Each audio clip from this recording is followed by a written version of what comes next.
Hello, everyone. I want to welcome all of you back to OhioExopolitcs. I'm your host, Mark Snider. I have Solaris BlueRaven with me this evening. She's going to help out since I'm burning the candle on both ends. Solaris, why don't you tell the folks about your website again? Oh, sure. Hi, Mark. Hi, everybody. It's Night Shadow Anomaly Detectives is my website. And our guest this evening, Solaris is going to be co-host, and our guest this evening is James Horak. James, how are you this evening? Pretty good, Mark. And you? I'm doing pretty good. And your website is emvsinfo.blogspot.com. Yes. And you have a lot of fascinating information on your website. We've talked about the whole spectrum of things, and we can go in any direction you want tonight, but I think we're at least going to start out with Fukushima. I think that's probably the biggest issue that we have on the earth today. And have you heard about this project, James? It's called How Radioactive is Our Ocean? No, I haven't, but I'd be interested. What have you heard, Mark? Well, it's I just learned about this, and I think the website is How Radioactive is Our Ocean, and they've set up like 30 sites from Alaska to Baja California, and they're funded. And there's a couple guys that are involved. One of them is Ken Bussler, a chemical oceanographer, and they are checking the seawater for various levels, radioactive isotopes. I don't know much about it other than that, but that was kind of good news, I thought. Well, it's a token acknowledgement, of course, the sea life dying, even to the extent of certain species on the verge of extinction, like the starfish. What we can extrapolate with our common sense about what's going on when hundreds of thousands of tons every month of highly radioactive water is going in the Pacific Ocean, when there are fires burning, reactor cores going down to the mantle. This is too little, too late, as far as I'm concerned. There are a number of nuclear activists that have been very active ever since this began. In fact, starting with Chernobyl. The mainstream media denied one thing after another, denied that the Fukushima was a Chernobyl-level event for I don't know how long, when those reactor cores were larger than the ones at Chernobyl. There just wasn't one, but there were 4, and on, and possibly even 6. So what we have here is we have a media horde out to minimizing what's going on at Fukushima, and Lauren Murray, Kevin Blanch, Christina Consola, Andrew Ebbs, all of these people have spent a great deal of time, in some cases devoted a large portion of their lives to getting the message out ever since Fukushima first blew. There are all kinds of rumors. There is a lot of propaganda. The government won't tell the truth, won't deal with the impact, and in fact, in Japan, as of the last few months, it's illegal to discuss it unless you're following the party line that the Japanese government wants to put out about it.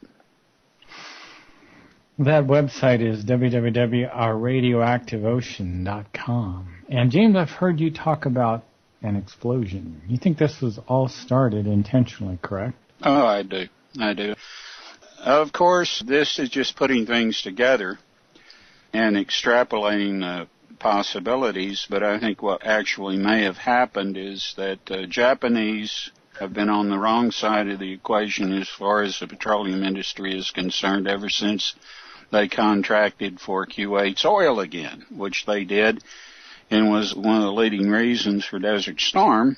It led into Desert Storm, because Japan was going to contract for all of Kuwait's oil again and refine it in Vietnam and then export it, which is the biggest no-no on earth. So they may have stepped out of line there and given one portion of the powers that be that motive. But then again, I think what happened is that there were all kinds of questions and rumors about them refining war-grade plutonium. And the rumor got out or whatever to somebody, maybe Israel, that this was going to be sold to Iran. And, of course, the security of these reactors was in Israeli hands, corporations in Israel. And the earthquake that caused the tsunami was not a natural earthquake, and geophysicists detected that from the start.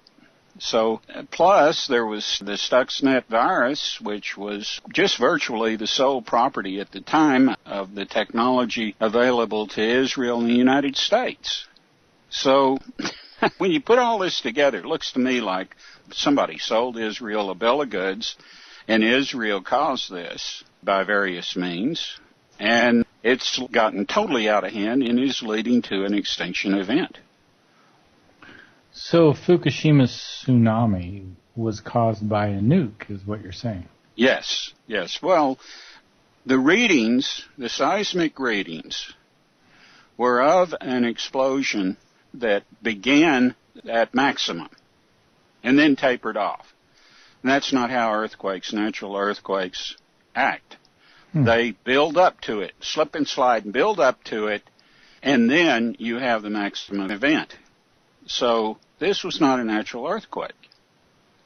Besides the fact that where this ground zero for this detonation occurred, there was a trawler or a freighter or a Japanese ship that was under some foreign conscription that was drilling out there. So, I mean, when you put all these things together, there was a camera that wasn't a camera inside of one of the reactor buildings, the first one to explode, as a matter of fact. And, there's a lot of geophysicists that are shaking their heads about the way what happened, because there is, even though core meltdowns began on that first day, there is no reason for such incredible explosions that took place subsequent, other than the detonations were put there. So why would someone create a nuclear disaster on purpose? The same reason that this kind of insanity has been going on within the nuclear industry for the last 50 years. So as these cores continue to melt into the earth and go deeper and deeper, what can we expect will happen? Well, they've hit 3 of them definitely, and probably 4 have hit the mantle already. And so what you're going to have is you're going to have earthquakes that are going to register much deeper than they have before, and they're picking up that there are earthquakes are going on around the world now at a depth of over 350 miles. This is unprecedented. There are a number of other things that will happen, and you'll see a lot of disinformation, a lot of misinterpretation, misrepresentation, the usual things that you saw when Fukushima was in its second year. Lies, misrepresenting, taking you inside supposedly building number 4, and you see a pristine spent fuel rod pool. You see no damage to anything. That wasn't building number 4, and yet the media was buying into that it was and trying to sell it. Well, see, everything's okay. Everything that they have tried as far as a measure to contain what is going on at Fukushima has been cosmetic.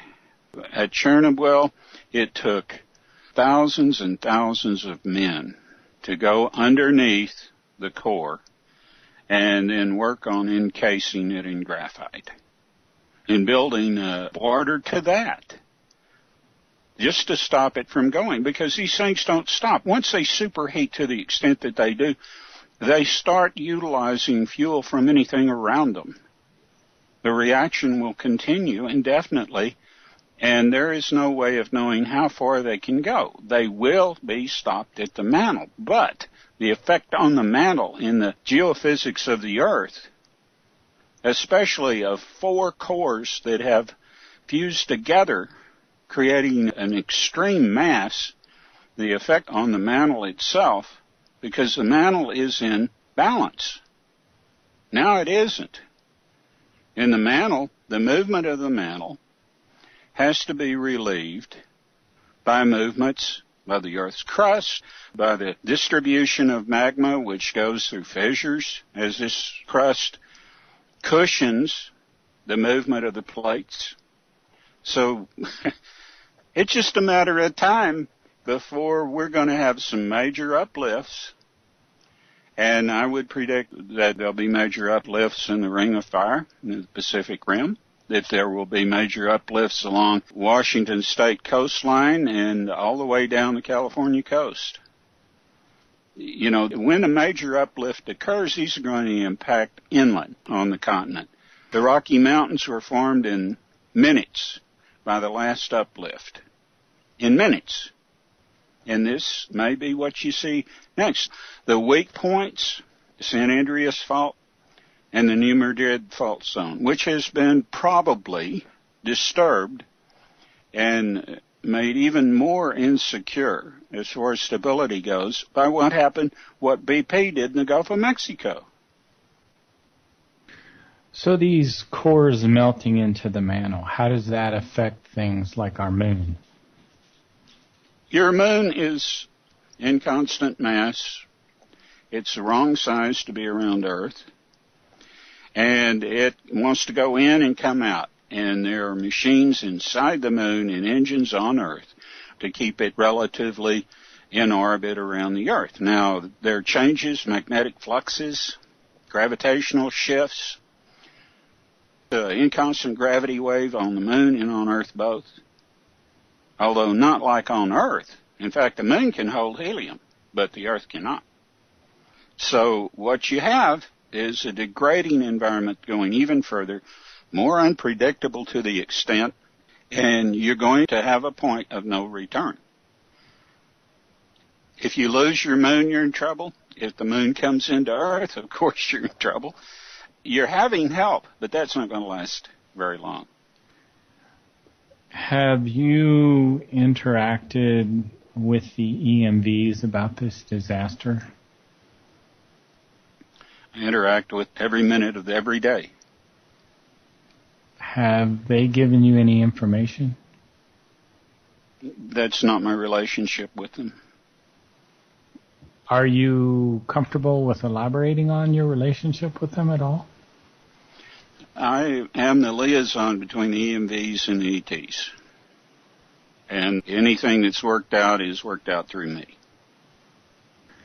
Have you been doing this for more than one lifetime? Quite a bit more. How much are you allowed to reveal about that? Have you done this? Have you seen the fall of other civilizations on Earth? 6 times. In this period. I mean, before that, the Earth has had global civilizations that go beyond your ancestors arriving here. That's why you find a lump of coal with a spark plug in it 3,000 feet down in a coal mine.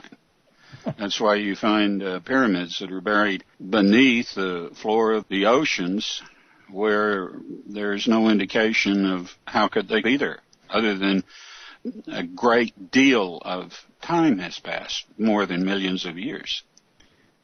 One of my contacts told me recently that they just found some metal pipes in China that they think are 150,000 years old. Those are your ancestors. Your ancestors have been here 300,000 years. Have you talked to the tall blondes about Fukushima at all? Go ahead. Just very briefly, I'm supposed to confer with the elder, and I kind of put it off because I know what's going to happen already. What do you think the elder's going to say? Or do we want to know? You don't want to know. Okay. You don't want to know. They've been unhappy now for a while. Have they? Yeah, they've been, well, it's basically over Lake Vostok. Do the tall blondes still have bases here on the Earth? No, not bases. They have one base, and it's in a subtropical valley in the middle of Antarctica. Mm-hmm. So what do you foresee happening in our near future in regards to Fukushima? Fukushima should be the anvil upon which change is beaten out here on Earth for anyone and everyone to survive. You're going to need help to reverse things. There are technologies that are available that'll help, but you've gone past the point of where this can be turned around and anybody can survive if you don't have help.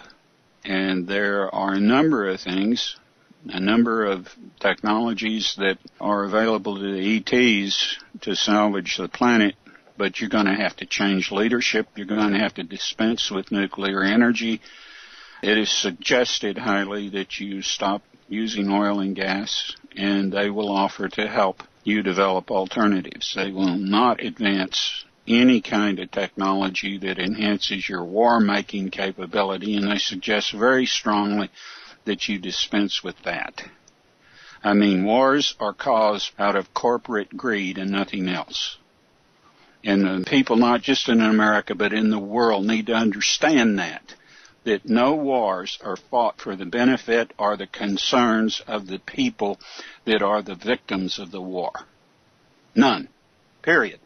And once you realize that and you carry it deeply in your mind, you won't send your sons and daughters to die in them. You mentioned that our ancestors came here 300,000 years ago. Is that when they came to the Earth or when they came to Mars? Well, they came to Mars about 350,000 years ago after they were on Mars, and they were helped by very advanced people that were living beneath the surface of Mars at the time. They were helped to establish on Mars, and they put the moon around Mars, which brought it back to life. And it had that kind of life right up until, or evidence of that kind of life, right up until the 1930s when the green canali on Mars were visible, green canals. And there were far more pronounced polar caps. Mars slowly became a dormant planet due to not having a moon adequate enough to help it develop a mantle. A planet that is alive and can sustain the seasons, can sustain the process of being in an environment for complex life, has to have a moon adequate to drive the mantle. It's all a matter of actually electrical circuitry. No big deal about it. I mean, it's real simple. But Mars lost that and began to die. Once that mankind came here, of course, they accelerated the problems on Mars because they had an overly ambitious, your ancestors had an overly ambitious project. And in order to achieve their goals, they wanted to tap into the mantle on Mars, which was very young, just not developed enough. And when they did, they caused havoc. And the environment of Mars began to erode, and they decided to come to Earth. Earth wasn't stable at the time. Too much vulcanization, too much crust movement. So that's another problem. Whenever you do have that kind of energy on a planet that isn't controlled, only the placement of a moon and its operation will even out the spread of that magmatic material that will build up and blow out and create all kinds of problems. You have no stability, no plate tectonics that are predictable. So there was life on the planet, but it wasn't the kind of life that could sustain or allow culture and civilization, the building of cities, and the development beyond the most primitive stage. Solaris, do you have anything to add? Any questions? Anything you want to bring up? I do, actually. I was going to paste it here for a second, but yeah, I find this very fascinating, incredibly fascinating. So you mentioned that at least 3 cores are hitting the mantle. Is that correct? They hit the mantle, yeah. Okay, so is it possible that there could be a reaction at the inner core of the Earth which could turn this planet into a star at some point? Well, if this isn't reversed, this will soon become a planet where no one will wish to live, and it'll be put out of its misery. And it will thus become a star because what will happen is that the engineering to provide this planet stable in the face of all the destabilization that has gone on, the extraction of oil and gas, underground nuclear explosions, the erosion of the atmosphere with chemtrails, placing plutonium waste in the Atlantic Trough, and what's going on with the Corexit that BP is getting rid of off Great Barrier Reef. All of this madness, it has crossed the line. It has crossed the line of how anybody that really takes into consideration all of these factors can avoid finding an inevitability in the near future for life degrading to a point where no one will want to survive it. Mm-hmm. And that's what we're very close to.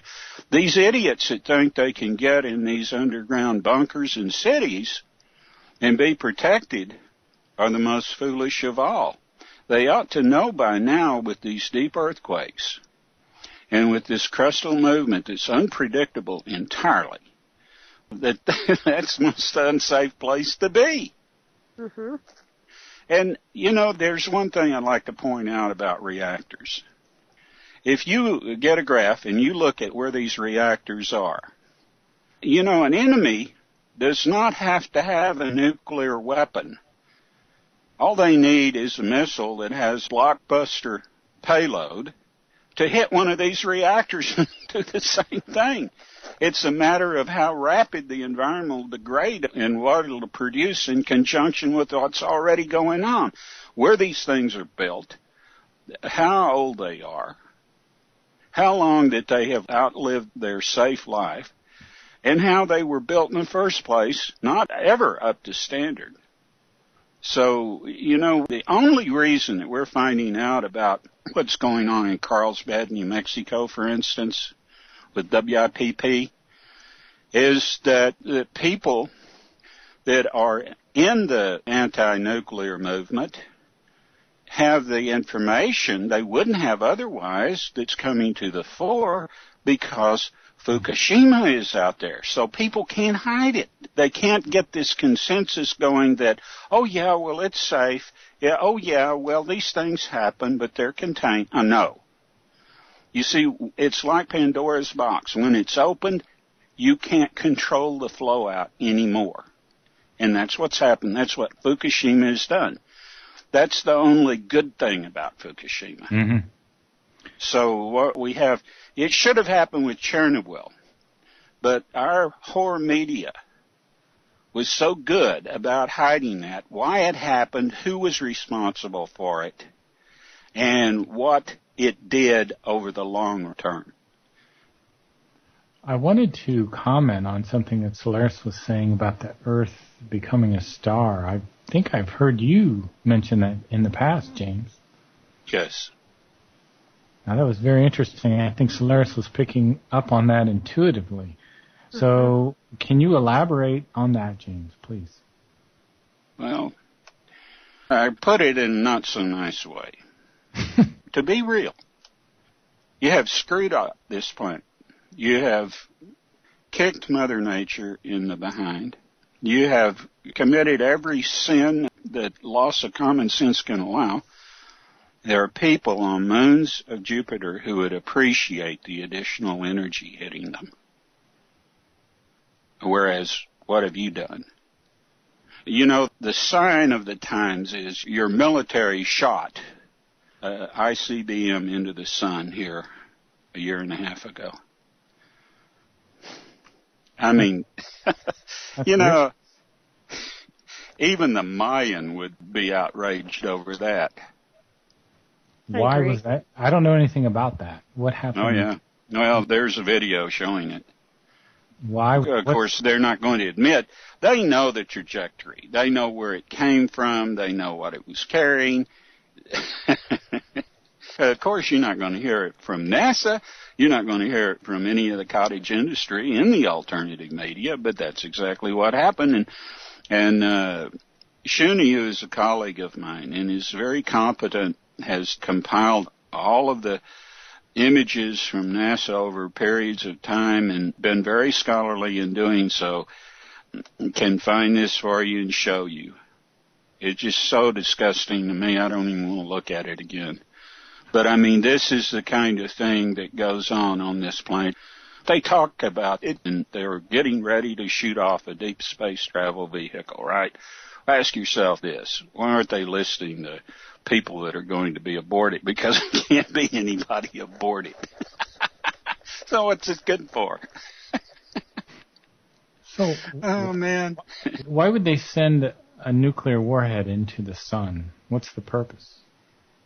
They might feel threatened from the presence of the EMVs.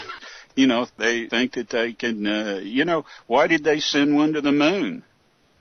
I mean, no, they have tampered with time. They have done everything wrong they could. They're looking for a God particle with a Hadron Collider. There isn't anything that they haven't. It just goes on and on. It's endless. It's endless. I mean, if they're not satisfied with attacking the population of the earth with viruses, with food that's not fit to eat, with overtaxation, with taking away jobs, with industry, and shoving people around like they're putting them in a mixing bowl and then hitting them with an egg beater. I mean, good God, it just doesn't end. And people think, if we wait long enough, all that prosperity will come back. This is just a period that we're going through like the Depression or World War II. No. It has come to do or die. Do or die. I have a quick question, if I could. Why do you think mankind's deliberately sabotaging this world? And is it something to do with the virus of the mind? Split consciousness has permitted it more than anything. Not more than any single thing, but you had a group of people in power that for thousands of years believed that a certain select group of people based on birthright, which is another fiction, that this entails their right to having power of life and death over everyone else. Due to the Renaissance and gunpowder, feudalism was ended.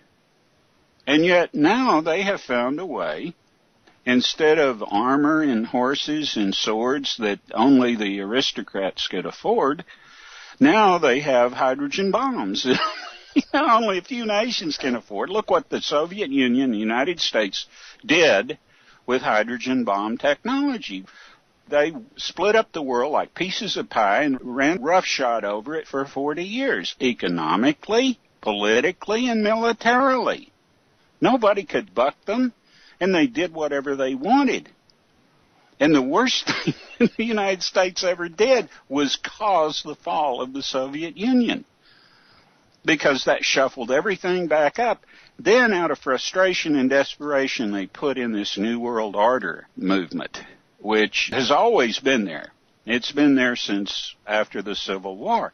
But they became desperate because information was getting out, and everything they did was counterproductive to keeping the lid on that. They created Facebook so they could organize some kind of blacklist and put people like you and me on it and get rid of us. And what it allowed us to reach out to millions of other people with our message, didn't it? And they're insane. They're insane. Everything they do is counterproductive to themselves as it is to us. And they don't stop. James, let me throw another question in here. You really brought up something very interesting. You talked about how the elite have tampered with time. And does this relate in any way to Napoleon's army attacking the Sphinx? Well, they didn't attack the Sphinx. Napoleon, when he came out of the Great Pyramid, had some prescient images in his mind.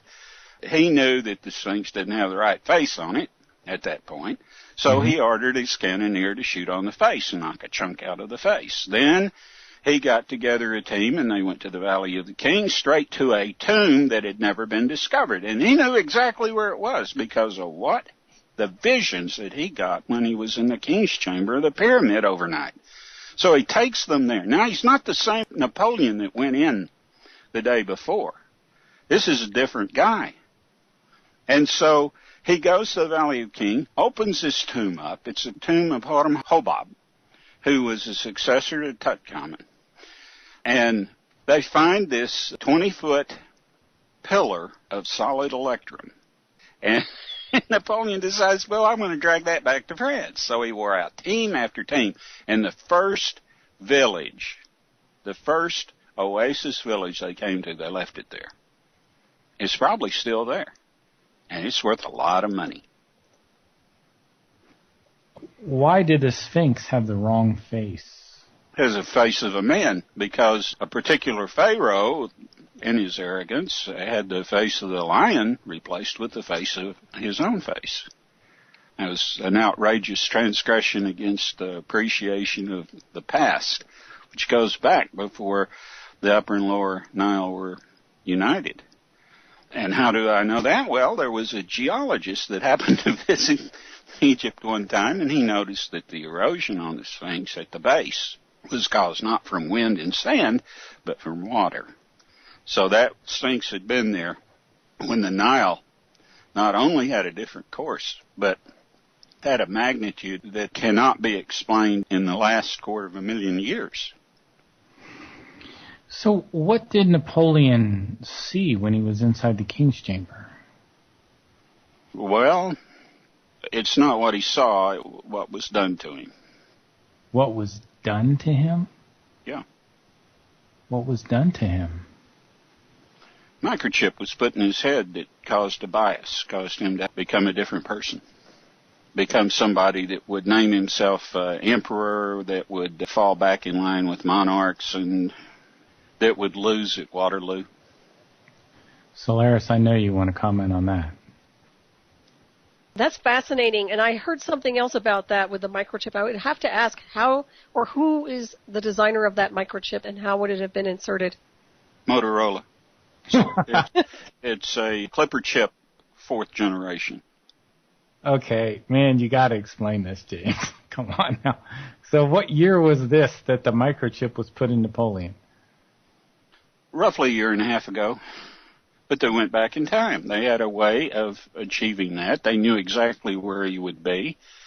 See, the Rothschilds bet on Napoleon losing at Waterloo and created the rumor that the English were being defeated, and all these wealthy people were dumping their stock, dumping a lot of stuff on the market, and the Rothschilds were buying them up for pennies on the pound. And it ended up with the Rothschilds achieving enough wealth to be equal in the ownership of banks like Lloyd's of London, to be equal in possibility with the crown. And so that's when the crown and the Rothschild got in bed together. I know you've got another question, Solaris.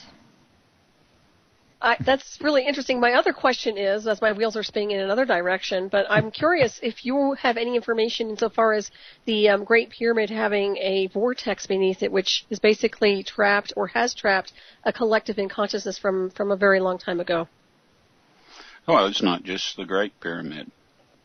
There are pyramids that fit into a certain grid. It's, what people would call an extended matrix all over the earth. And, of course, these harmonics are set. Originally, there are certain pyramids that were used as control centers for the engines that were placed with the help of this very advanced people on Mars, were put in place to control the moon. The reason that the moon has so many massive craters on it is that the moon could be controlled through this control center to intercept, to come in between asteroids that are coming from the asteroid belt that were coming for Earth. Now, though, since there are other ways, the material in the former asteroid belt is being organized for other things, so that's why you're pretty safe from asteroids and meteors, and you're protected.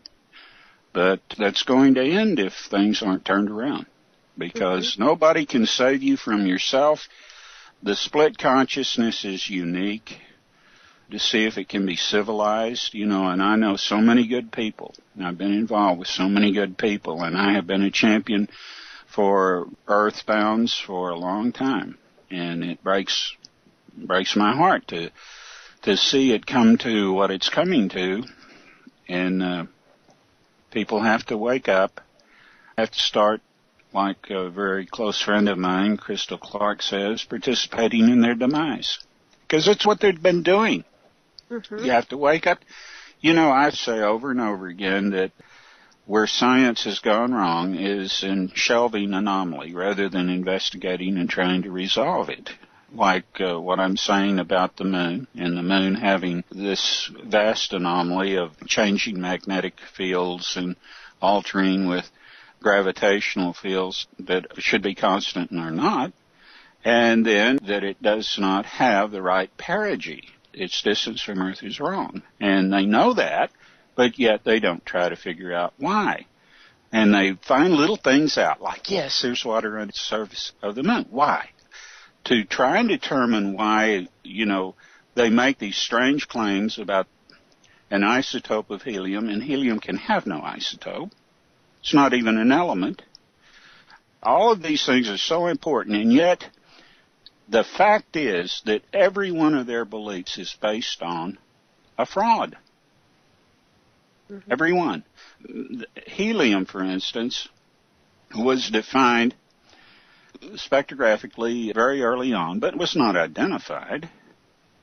And until the refining of oil into gas, it was not defined at all. A unknown substance was being created, given off as a byproduct in the refining of oil to gas, and they trapped this and began to study it. And that's how the definitive discovery of helium was made. They knew something was burning in the sun within a certain range, but until they derived helium as a byproduct in the refining of oil into gasoline, they had no way of knowing, because it can't be held to Earth. Well, they created a fiction because they didn't want the Germans at that time, this is before World War I, they didn't want the Germans to know how to derive helium for themselves. So they created a fiction that helium was derived from natural deposits in the panhandle of Texas, and that's a big lie. But science has never come clean on that. So helium gets put on the atomic chart of the elements under a false presumption. And that's never changed, because helium isn't an element. Helium was a respirant for our ancestors, part of what was in the atmosphere on Mars, correct? It was part of our atmosphere, part of our respirant. If you have helium, helium doesn't oxidize, it doesn't react with anything, yet it helps make a more perfect respirant so you don't age as fast, you don't have tissue degeneration as fast, you don't have aging as fast. And there are people that can be treated in a high helium content operating room with a lot better results than oxygen. Because again, oxygen causes oxidation reduction. So this destroys cells. This destroys the vitality of organs.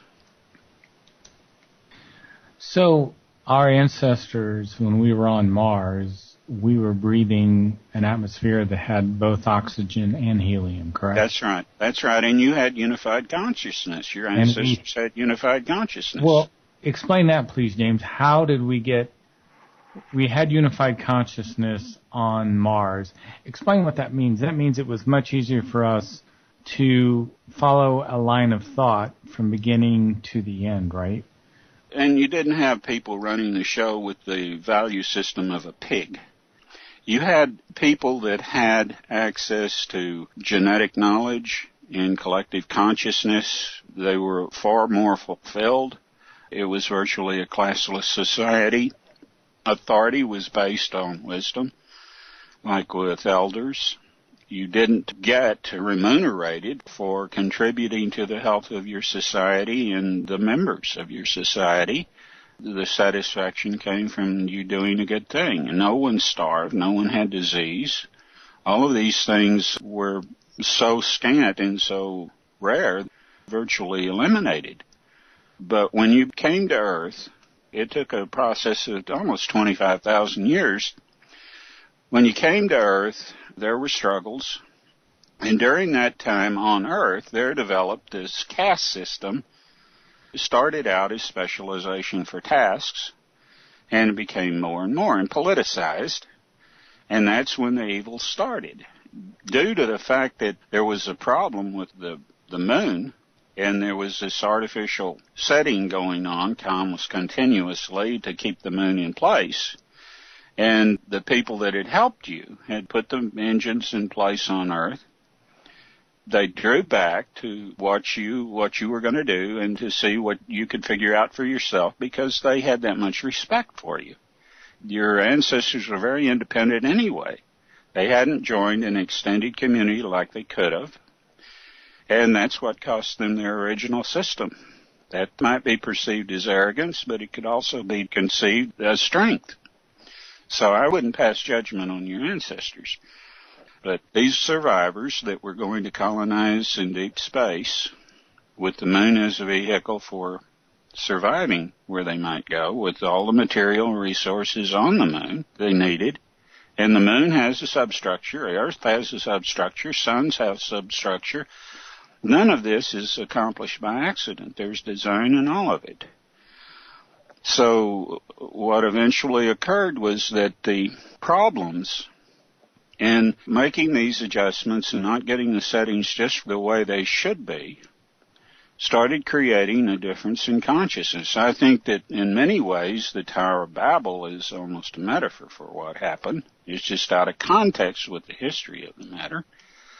And this split consciousness began to develop. But the elite that had developed out of this caste system felt that this was an advantage because it proved to them they were superior. Only their consciousness was splitting at the same time, too. In fact, that's almost parallel in terms of mentality to what's going on now. So this set of circumstances of overreaching with the technology beyond the health of the people that are going to use it is going on as early as that. And by the time that you were situated on Earth and almost entirely left the moon, there were people on Mars that were totally disgusted with what was happening on Earth, and they elected to go elsewhere. So they departed, and today their descendants are your biggest detractors. They want to see you done in.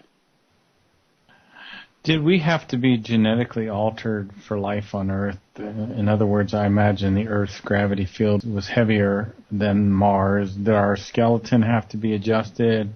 And the atmosphere was different because there was no helium. Did we have to be genetically altered to breathe? No. Nature, this is another thing. This is the natural law which persists among the extended community, and I'm talking about literally the civilizations and cultures of millions of planets. In planetary systems, some that have two suns. Nothing can be improved upon with genetic manipulation. That all of the tools, all of the prospects, all of the promises for enduring are already there, and that under stress, things will happen to cause traits to exhibit that wouldn't exhibit otherwise. That, for instance, it would take a very rare combination of genes on an allele to manifest that trait. Well, under certain circumstances where the environment has changed, that this triggers extra mechanics at a genetic level. And this will explain why what they call mutation isn't, that contradicts our science, because mutations very rarely allow the trait to survive to the next generation and be reproduced in offspring, whereas what we're talking about does. So what we have is we have a factor that we don't accept or acknowledge that is going on in the process of acquiring different traits by the individual that can be passed on when the environment stresses it to do so. And of course, this is a science. What I'm talking about, nobody else will mention, nobody else will talk about or whatever, because they're hung up in this mutation BS. Mutation's not the way to go. Thanks, James. We are out of time, man. I appreciate you coming on so much.